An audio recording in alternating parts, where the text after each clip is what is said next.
Well, looking around, I don't know half of you, so just in case you don't know who I am, I'm Nicole, Kate's older stepdaughter. And, hey, they might not know who I am.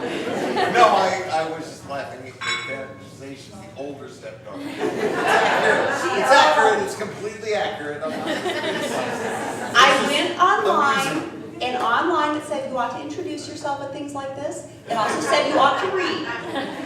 I follow instructions. And just to warn you, my father said that unlike some people, I can talk as long as I want.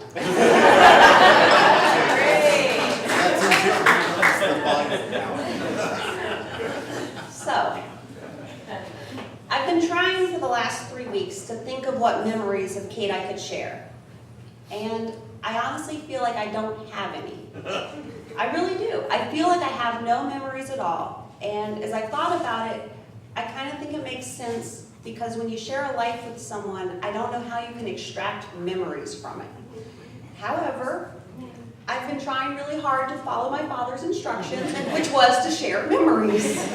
And, you know, as I've thought about this a lot, I've been thinking about what defines a person, especially as I hear a lot of people talking about Kate as a lawyer and all the great things she did. And I respect all of that. And, you know, it inspired me, and I don't care. I don't care one bit what she did as a lawyer. Because there are lots of good lawyers, but it's about who you are as a person. And I think what defines a person and the legacy they leave is really the people they love and how they love them. And personally, I think one of the ways you show how you love is by spending time with people. And one of the ways you do that is often, honestly, by sharing meals with them. And those of you who know my family know that that's something we do well. And Kate didn't really cook, but she was good at sharing meals, sharing conversation, and sharing time with people. And as I thought about it, she did. And the vague memories I have pretty much all involve food. And when I thought about it, I thought, well, first of all, I can remember Kate cooking 2 things. She made some sort of like poached fruit dessert thing that was okay. And she made beef stew from a can on Halloween, except for it might have only been like one time. And I don't know if it was like Michael was coming home from work late or he was working on her costume, but at least once she made beef stew from a can. And she was also very good at putting out fancy cheese and crackers for parties. And she knew the best brand of tortilla chips for salsa for parties. And I don't really think that counts as cooking. But, you know, fortunately, Michael could cook. And, you know, Kate, Tuna noodle casserole. if that was something she made, I blocked it out.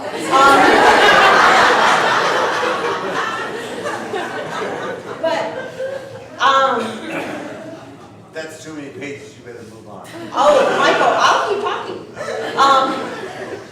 One of the broad memories I have about meals with Kate is what dinner was like with Michael and Kate and Naima growing up. And mostly I remember Kate saying, elbows off the table, napkins on your lap. And that was not how Naima and I had been raised until then. But she kept up with the elbows off the table, napkins on your lap. And I got a little obsessed with the table manners, so maybe it worked. I also remember her, yeah, she was really uptight about some of that stuff. I also still think she was the one who was behind trying to force us into drinking milk. And Oh, no. Milk is good for you.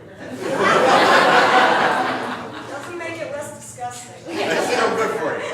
And she was also the person when we had dinner at night who she would insist on the detailed, forced answers about what did you do at school today, and you know, it was so tedious. But I also remember there was lots of laughter at the table and lots of really interesting discussions about law and politics that, you know, other kids probably weren't having at 10. You know, I mean, when we talked about pork at the table and, you know, next thing I know, I'm going to this black pork campaign thing, you know, that's probably not average and normal, but I thought it was. And, you know, and I really at the time even appreciated that we had dinner together every night. And one of the earlier memories of restaurants I remember is, I don't know, maybe around 9 or 10, Kate took me to lunch at Rigsby's for my birthday, just the two of us. And I had this menu, I think it said like Happy Birthday Nicole at the top. I always thought it was like a personalized menu. I think it really just said Happy Birthday Nicole. But I felt so special. And every year since, I insisted on going to Rigsby's for my birthday. And every year I could tell Kate was kind of pleased by that. It meant something she had done had, you know, it had really impacted me. And it didn't matter if I wanted to go anywhere else. We had to go to Rigsby's. That's where we went. That's where Kate took me. We went to Rigsby's. And, you know, we also went to dinner at Elena's a lot of times. We went out a lot. But most of the time it was elbows off the table. But I remember of all the dinners at Elena's, I think that the night that I had passed the bar exam was the most special. And it had nothing to do for me about passing the bar exam. First of all, I remember it was like around Halloween, so everyone who worked there was wearing Halloween costumes. And they had lots of pumpkin stuff they'd let us sample. But Kate couldn't wait to tell everybody. She was so excited. She was so excited to brag and to celebrate. She loved celebrating. She loved spending time with us.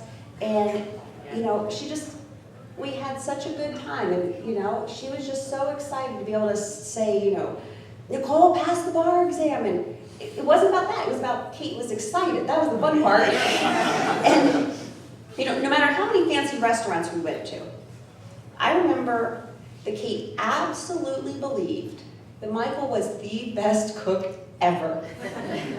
Absolutely the best. And Rick, he never proved her wrong. If she ever had something delicious in a restaurant, she had complete faith he could recreate it for her. And, you know, they really liked restaurants, but he was still the best. And she absolutely believed that. And in fact, Kate didn't hesitate to volunteer Michael to cook for special occasions and big parties. And she loved to be the hostess who could offer Michael's food to everybody. And, you know, it didn't matter if it was, you know, a poppy party or daylily party or a graduation party, or she even volunteered him to cook for my bridal shower.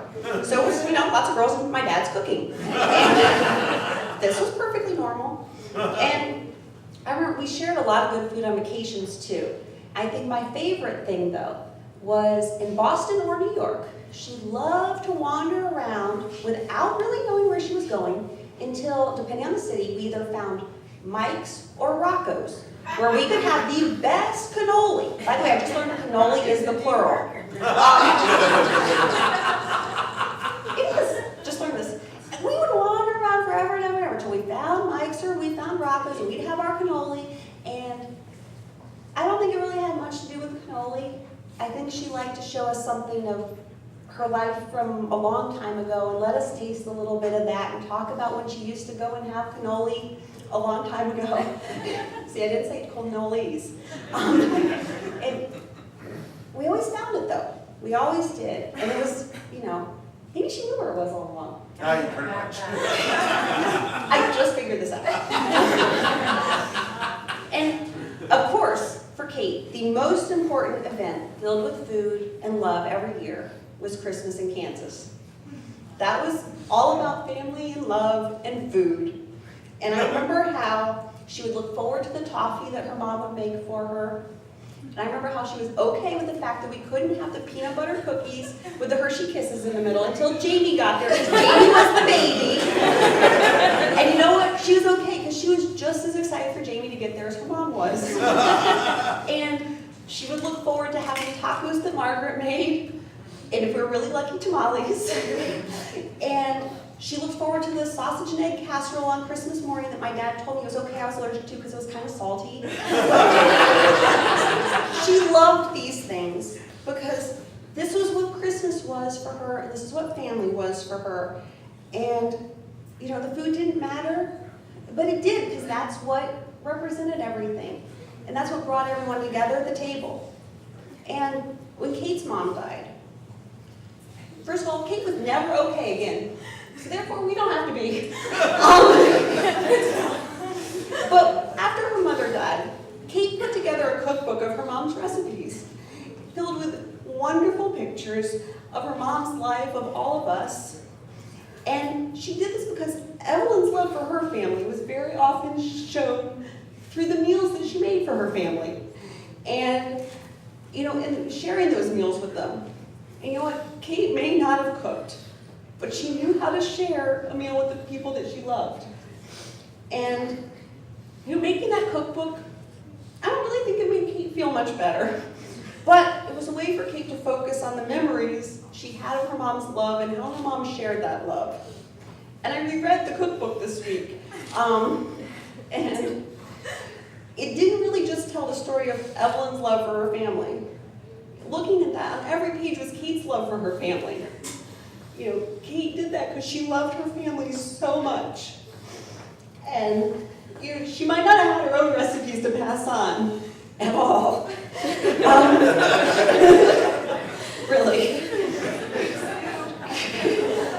But she loved so many people so much. And she just wanted to share time with them. She just wanted to share meals with them. Most of all, she wanted to share your food with them.